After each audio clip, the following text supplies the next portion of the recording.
Samsung Galaxy M31 বা M21 emergency মোডে হলো আমরা এফআরপি লক বাইপাস করব, যার জন্য ডায়াল করেছি হলো *#0*#। এখন হলো Z3 বক্সের থেকে হলো মডেলটা মিলাইলাম M315F। এখন চলে গেলাম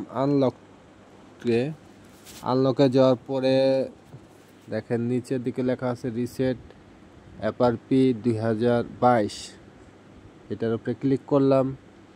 ক্লিক করার পরে সেটা যে মডেল বা ডিটেলস যা কিছু আছে, কোন দেশ থেকে আসছে, কি আসে বিষয় সব কিছু একে একে সব দেখাইতেছে।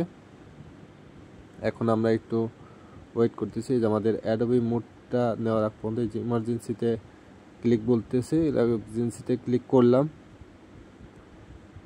দেখেন এই যে ডিভাইস কানেক্ট হচ্ছে।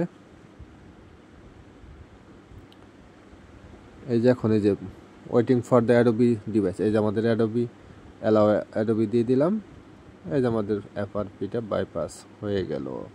স্যামসাং গ্যালাক্সি M31 এখন অন হয়ে গেল।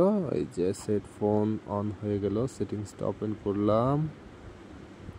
এই যে এখন সেটিংস থেকে দেখাই দিচ্ছে যে সেটের মডেলটা অরিজিনালি করলাম M31, এফআরপিটা বাইপাস করে ফেললাম। আলহামদুলিল্লাহ।